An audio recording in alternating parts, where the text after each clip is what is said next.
ça voulait dire tu es jolie. C'est une des plus belles époques de ma vie. Les jours de jeunesse, ça ne peut pas s'appeler une période noire. Je pense que c'est une période de vache enragée, mais qui est indispensable et qui est salutaire. Et puis quand on s'en souvient par la suite, on se rend compte que c'était la très très belle époque. Les moins de 20 ans ne peuvent pas connaître Montmartre en ce temps-là, accroché des lilas jusque sous nos fenêtres et si l'humble garni qui nous servait de lit ne payait pas de mine. C'est là qu'on s'est connus, moi qui criais famine et toi qui posais nu. La bohème, ça voulait dire on est heureux. La bohème, nous ne mangions qu'un sur deux. D'abord dans une petite pièce qui faisait, je crois, 2,50 m sur 3, que j'avais aménagée faite de mes mains, à tel point qu'il y avait des lits superposés. Il y avait une douche qui montait au plafond parce qu'on n'avait pas de place. J'avais fait un grenier dans une pièce qui n'était pas haute, pour pouvoir mettre les valises qui s'entassaient. Vous avez connu une période extrêmement dure. Il n'y a pas de période noire. Dans les cafés voisins, nous étions quelques-uns qui attendions la gloire. Et bien que miséreux, avec le ventre creux, nous ne cessions d'y croire. Et quand quelques bistrots, contre un bon repas chaud, nous prenaient une toile, on récitait des vers groupés autour du poêle, en oubliant l'hiver. La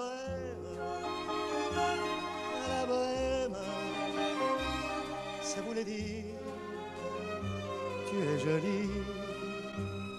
Vous avez beaucoup travaillé pendant ces vacances. J'ai fait 24 chansons pour enregistrer 24 chansons et sortir un album spécial en fait, parce que j'aime bien écrire pendant les vacances et ne plus écrire après. Ce sont toujours des chansons d'amour. Presque toujours des chansons d'amour aussi. Et souvent très tristes. Bah, vous savez, les gens heureux n'ont pas d'histoire en fait, alors les gens malheureux en ont. Comment naissent vos chansons? Bêtement, je m'installe à ma table de travail, je ne crois pas tellement à l'inspiration. Moi. Vous savez, les gens qui vous disent tout d'un coup, ah, j'ai eu une inspiration dans la rue, j'étais sur le marchepied de ma voiture, et puis tout d'un coup j'étais frappé par une idée, alors j'étais obligé de m'arrêter, j'ai raté 4 rendez-vous. J'y crois pas tellement à ça. Je pense qu'on rentre chez soi et qu'on se dit, il faut que j'écrive une chanson, et on souffre sur la chanson jusqu'à ce qu'elle soit terminée. Il y a un départ qui est inspiré par mon passé ou par ma jeunesse, ou une idée comme ça qui vient, et puis par la suite je m'en évade totalement, parce que je ne pense pas que la vie privée de quelqu'un pourrait intéresser tellement le public dans une chanson. La bohème, et nous avions tous du génie.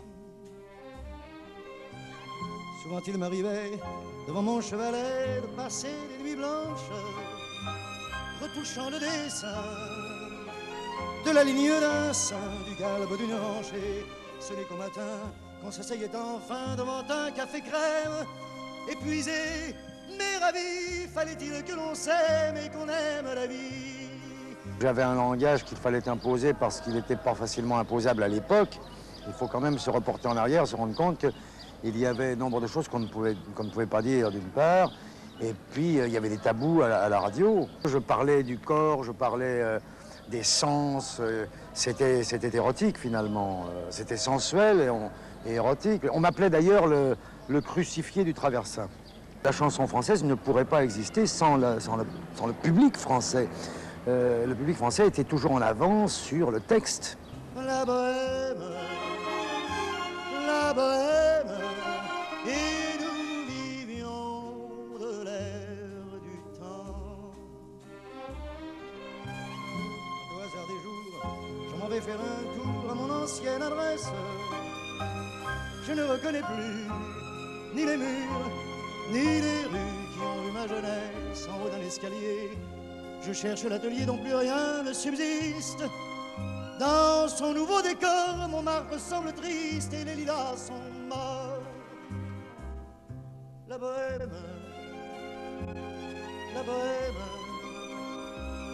était jeune, on était fous. La bohème, ça ne veut plus rien dire.